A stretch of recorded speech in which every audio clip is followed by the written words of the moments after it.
This is a reading.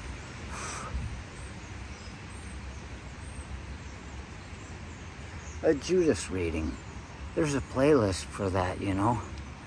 I guess if you hit the picture of me down there, it's not a picture of me, it's a picture of a radio with the forest behind it. I guess if you hit on that, you can go to my page and you can see playlists for people that look at this stuff and you go, gosh, I really like that video.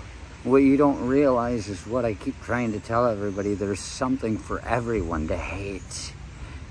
You might see one thing you like and the next thing, holy crap, what the hell was that?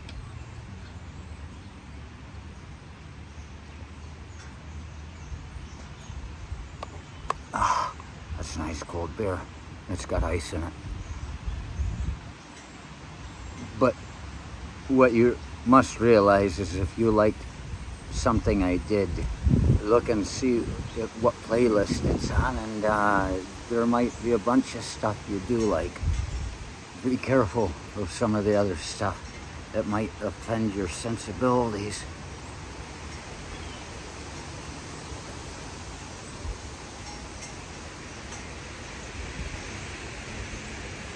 Something for everyone to hate. So today, I'm going to read to you from the forthcoming novel, China Winter. It's just like a bit of it. It's not the whole story. Might not be the most exciting story that's in the story, but it's a good read.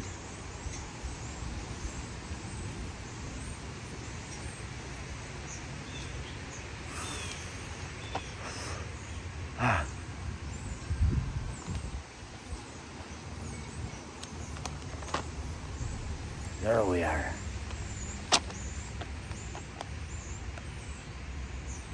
The hell?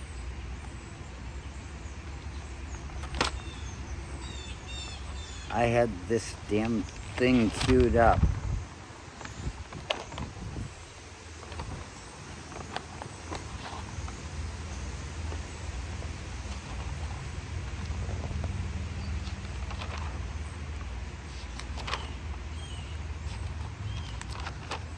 This is the story, part of the story where I'm learning to eat noodles in the dirt floor shack, and the Tibetan monks come in and they're begging, and there's there's the word, obviously begging. It says, I didn't realize monks did that. He didn't make it across the dirt floor to us on our little wooden stools because some guy started yelling and pushing him around. That's that part of the story. And I was like, holy shit, you got some Tibetan monk about pull some fucking Bruce Lee on a goddamn business owner. A patron this guy was, but he was obviously a busy owner somewhere because business owner. He had a jacket on.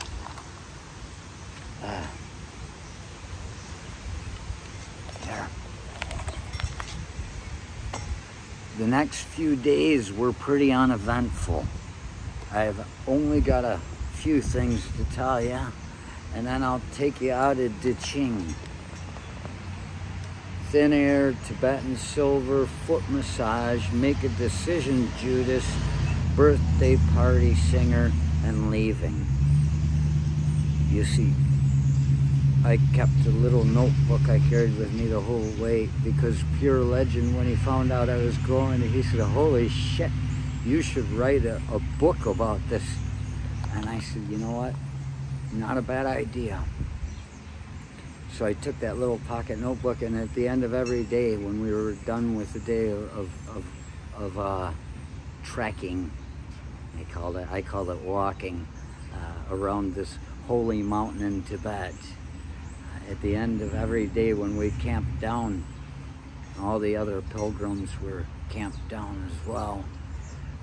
I would write what happened that day, just notes, as succinctly as I possibly can, which is not always very succinct. But that's the notes from that day as I begin to write. as the author begins to write, because I'm not writing right now.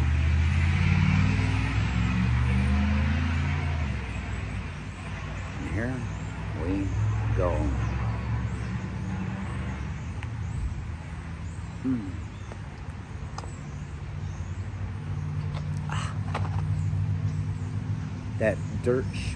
That dirt floored shack turned out to be our regular dining facility. And with our final meal of the night, we had our usual mealtime beers. Staggering and giggling back to the room, we were crossing a bridge over a small river, and I realized that I needed to have a slash standing on that bridge.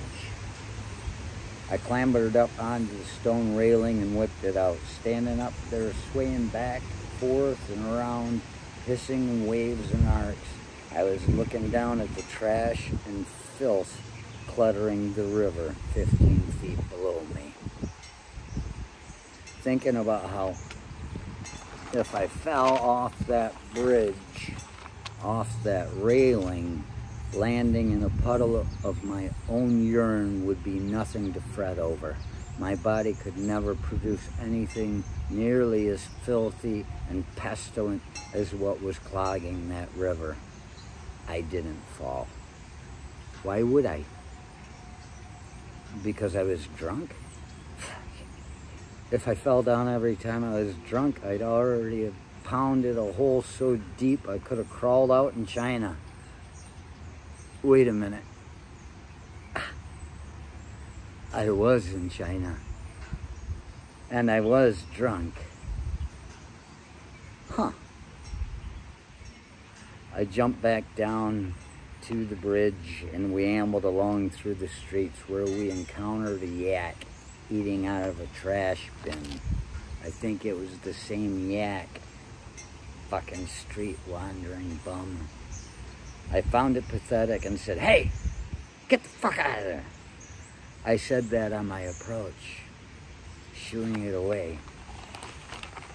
It reeled on me, lowering its head, horns out, and grunting aggressively like it was gonna charge.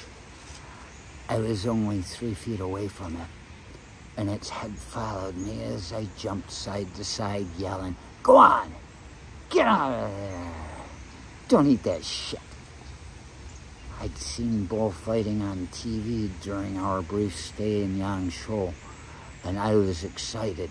It acted like it was about to charge, and I was looking forward to the idea of dodging it, maybe slapping it on the ass, then like D-Day and the rattlesnake. Don't know if I ever told you that story. Jerry stepped up and started grabbing me, yelling, "Leave it alone, dude. It's gonna gore you." I thought about it a second and it watched me go. Went back to eating out of the bin. Walking away, I said to Jerry, "I thought you said they were docile." He just kind of looked at me as we all kept walking. Don't think I don't know that just because something's supposed to be docile doesn't mean it can't be violent. Nuns are supposed to be docile, but if you've ever known one personally, you'd know better. That's a slight reading from the forthcoming novel, China Winter, by J. Archer Elderquist, J with a period. It's short for Judas. This is something I started doing long ago. I said, you know what? It's time to start. I think I was 37, 38. I said, it's time to start writing this shit down. The stuff that I did, the notes that I kept, the memories that I have. Because, you know, this is a person's life. This is a person's life. Everybody should write, because down the road, when you're gone, those that might remember you will be able to hold you there and actually hear you speaking to them, telling them things they didn't know about you. And so yeah, I've got like, you see this? they're scattered. I can't get them all together. I'm still unpacking from the move. But this is one of these damn notebooks. It's front to back. This is a full one. It's just all my story. I go down one side, flip, flip, flip, flip, and then I turn it around and write on the back side of it. So I was in a rhythm. I was writing regularly. I was loving it. I get this numbing, not numbing. It's a glowing. It's like dopamine in your system. You know, like down in South America, the people that farmed the coca leaf, the cocaine leaf, they'd chew it like dip, but they didn't process it to the point that it made them fucking wild. That's what writing is. There's this good dopamine kick. And then somebody came in and fucking interrupted it.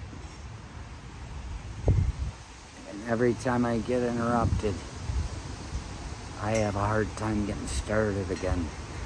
I'm pretty exemplary of inertia. The faster I'm moving, the faster I keep moving. If you stop me, it's gonna take something to get me started again. And you don't want to get me started.